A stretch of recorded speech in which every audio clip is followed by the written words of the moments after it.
अल्लू अर्जुन की अब तक की सबसे anticipated film Pushpa 2 the rule finally theatres में रिलीज हो चुकी है। अगर पुष्पा द राइस फ्लावर नहीं फायर था तो ये फिल्म सच में वाइल्ड फायर है। स्टोरी चाहे उतनी भी खास ना हो और सेकेंड हाफ का स्क्रीन प्ले चाहे कितना ही इनकंसिस्टेंट लगे, पर ये बात डिनाई नहीं की जा सकती, अल्लू अर्जुन का परफॉर्मेंस रिसेंटली रिलीज्ड सारे मास मसाला फिल्म्स में one of the best performances का पोजीशन होल्ड करके रखेगा। स्पेशली वो गंगम्मा जतरा, हिंदी में काली पूजा वाला scene, I mean what a blast. Anyway, चलिए इस फिल्म को लेकर डिटेल में बात करते हैं और समझने की कोशिश करते हैं कि इस फ्रेंचाइजी में आगे क्या होने वाला है। ऐसे ही दूसरे वीडियोस देखने के लिए और हमसे जुड़े रहने के लिए चैनल को सब्सक्राइब कीजिए और वीडियो को लाइक और शेयर करना ना भूले। Thank you. और एक ह्यूज स्पॉइलर वार्निंग के साथ लेट्स मूव ऑन। पुष्पा 2 की शुरुआत जापान में होती है, बिल्कुल पहले पार्ट की ही तरह, लेकिन इस बार एक एनिमेटेड सीक्वेंस की बजाय हमें पुष्पराज को स्मगलर्स के साथ लड़ते हुए दिखाया जाता है। बाय द वे, मैंने कभी ये एक्सपेक्ट नहीं किया था कि अल्लू अर्जुन इतनी अच्छी जापानीज बोल सकते हैं। वो एक कंटेनर में 40 दिन छुपते छुपाते योकोहामा पोर्ट पे आ पहुंचता है और जब वहां के कुछ याकुजा गैंग मेंबर्स उसे मारने की कोशिश करते हैं तो वो अपने तांडव रूप में आके उन सबको मार गिराता है, लेकिन उन लोगों के अटैक से बचते टाइम उसे एक गोली लग जाती है और वो दरिया में जा गिरता है। इस सीन का कुछ और कॉन्टेक्स्ट हमें इस पार्ट में नहीं मिला, बस सिर्फ एक आदमी का नाम पता चला, हिरोशी, जो शायद यहाँ लाल चंदन की तस्करी को कंट्रोल करता था और सामिशेन बनाने वाले आर्टिस्ट को सप्लाई भी करता था। और शायद पुष्पा यहाँ इसलिए आया था क्योंकि उसे अपने चंदन का पैसा टाइम पे नहीं मिला। बाय द वे, यहाँ पे एक फटे हुए नोट का सीन भी दिखाया जाता है जो उनके सिंडिकेट में लाल चंदन की तस्करी के लिए इस्तेमाल होता था और फर्स्ट पार्ट में भी दिखाया गया था, लेकिन ट्रेलर में दिखाए गए बहुत सारे पार्ट्स इस फिल्म में नहीं है, जैसे कि ये दरिया से बच के उठ के नाव में सफर करने वाला सीन और जापान का ये मीटिंग वाला सीन, जो शायद हमें पार्ट 3 या पुष्पा 3 द रैम्पेज में देखने को मिलेगा। साथ ही वेयर इज पुष्पा के टीजर वाला सीन या मान लो भगत सिंह शेखावत कैसे नहा के उठने वाला सीन भी इस फिल्म में मिसिंग था। एनीवे, फ्लैशबैक में हम पुष्पा के बचपन की एक और सीन को देखते हैं जहां उसके दोस्त उसके सरनेम ना होने का मजाक उड़ाते हैं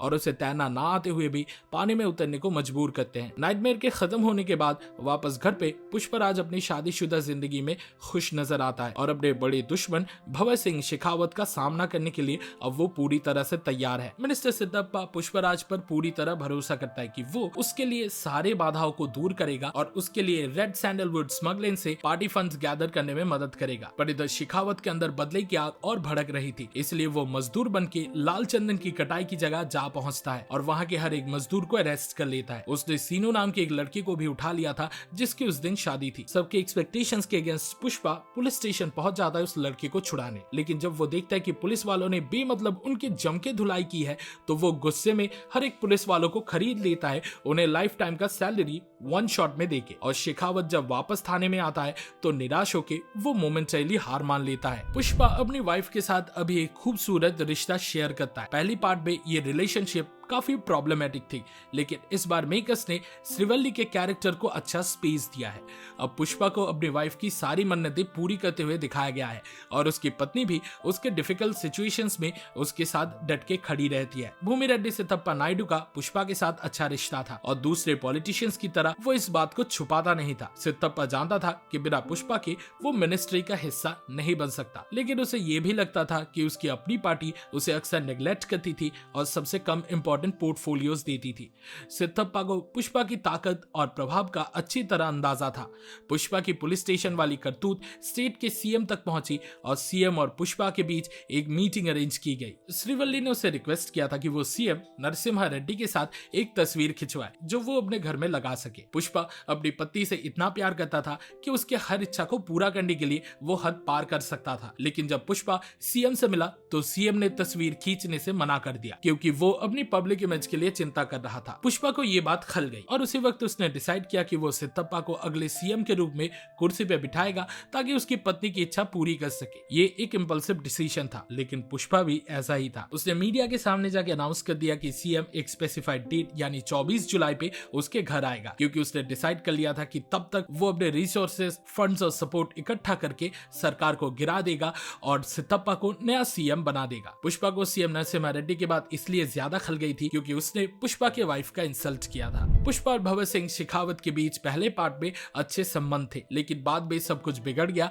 जब पुष्पा ने उसके अपमान का मुंह तोड़ जवाब दिया। शेखावत ने ठान लिया था कि वो पुष्पा को उसके किए की सजा दिलवा कर ही रहेगा। सबसे पहले जैसे पहले ही बताया गया, उसने पुष्पा के जंगल में छुपाए बेस पर रेड की और पुष्पा के हर प्लान को बिगाड़ने की कोशिश की। शेखावत पुलिस स्टेशन इंसिडेंट के बाद एकदम फ्रस्ट्रेटेड हो गया था, लेकिन दक्षिणी मंगलम श्रीनु की पत्नी ने जब उसके मर्दानगी पे सवाल उठाया तो वो वापस से पुष्पा के पीछे पड़ गया। एक समय आया जब सितप्पा ने दोनों के बीच सुलह कराने की कोशिश की, क्योंकि वो जानता था कि अगर ये दोनों मिल जाते हैं तो सभी को इसका फायदा मिलेगा। सितप्पा ने पुष्पा से कहा कि वो शेखावत के पास जाए और उससे माफी मांग ले ताकि दोनों अपने अपने काम शांति से कर सके। पुष्पा ने सितप्पा की बात मान ली, लेकिन माफी मांगने के लिए नहीं बल्कि एक अलग ही वजह से। क्राइम सिंडिकेट के सभी लोग पुष्पा को एक मेंबर की मौत का जिम्मेदार मान रहे थे। असल में शेखावत ने उस आदमी को ब्रिज से नीचे गिरा के मार डाला था, लेकिन उसने झूठ बोला कि उस आदमी ने उसके आंखों के सामने सुसाइड कर लिया है। मंगलम श्रीनु जो काफी समय से पुष्पा से बदला लेना चाहता था, अपने साले बोगिलेसु की मौत के लिए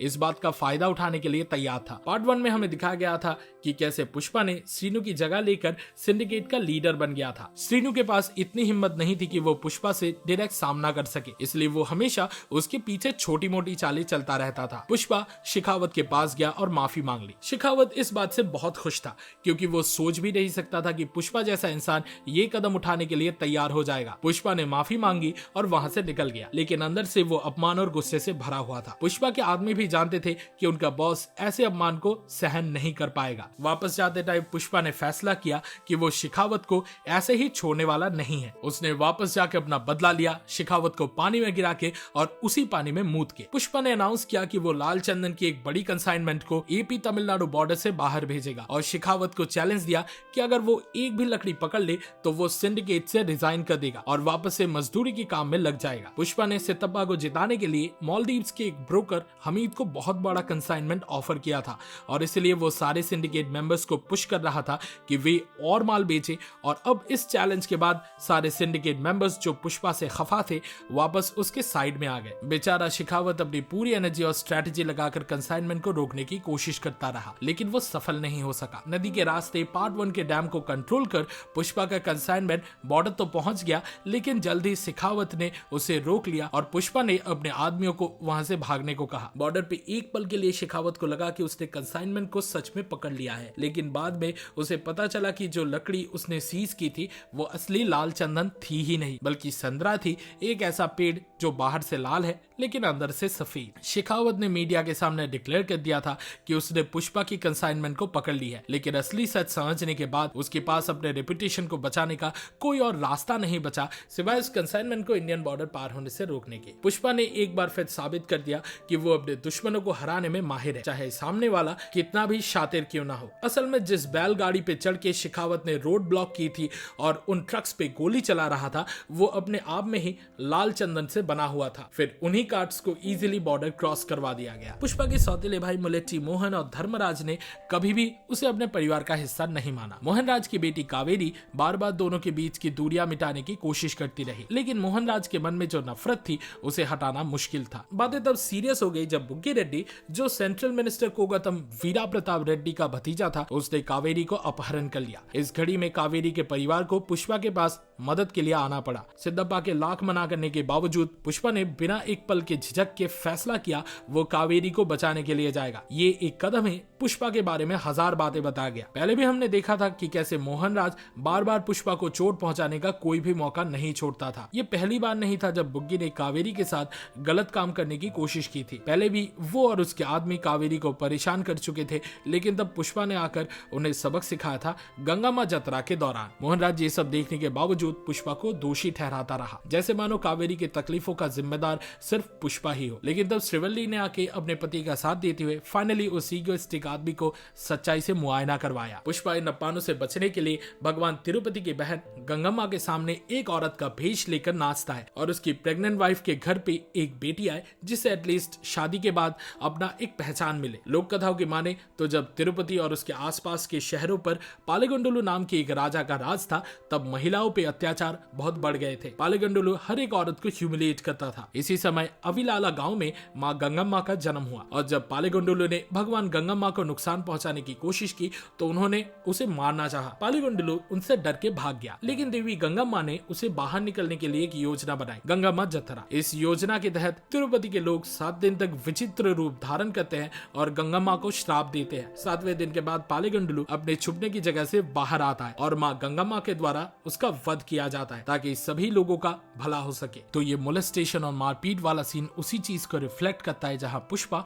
माँ गंगम्मा के रूप में पालेगुंडलु की तरह ही बुग्गी को मारता है। एनीवे, बुग्गी पुष्पा को मारने के लिए ही उसकी भतीजी को किडनैप किया था और उसे अकेला बुला के उसकी भतीजी के कनपट्टी पे बंदूक रख के उसे वापस साड़ी पहना के खूब मारता है और उसका हाथ पांव भी बांध देता है। इस हालत में पुष्पा पे जैसे मानो माता चढ़ जाती है और पुष्पा बड़ी बेरहमी से बुग्गी और उसके गुंडों को मार गिराता है रप्पा रप्पा कहते हुए। ये सीन पहले फिल्म के हाथ बंदे इस फाइट सीक्वेंस का ही एक कॉल बैक था। साथ ही जब बुग्गी का बाप सुब्बा आता है तो पुष्पा उसे भी वध करता है। पुष्पा का बुग्गी को मारना एक ऐसा कदम था जो उसे खुद पता था कि आगे चलकर उसकी और उसके परिवार की जिंदगी के लिए काफी मुश्किलें खड़ी करेगा। उसे मालूम था कि प्रताप रेड्डी जैसा इंसान अपने भतीजे और भाई की मौत को ऐसे ही नहीं छोड़ देगा। वो सिर्फ एक मामूली माइन वर्कर और मंत्री ही नहीं था, पुष्पा की तरह उसने भी लाशों के ऊपर अपना साम्राज्य खड़ा किया था। पुष्पा जानता था कि सेंट्रल मिनिस्टर अपने पूरे दम के साथ बदला लेने की कोशिश जरूर करेगा, लेकिन फिर भी पुष्पा ने बुग्गी और उसके पिता दोनों को खत्म कर दिया। फिल्म के एंड तक मोहनराज को अपनी गलती का एहसास हुआ।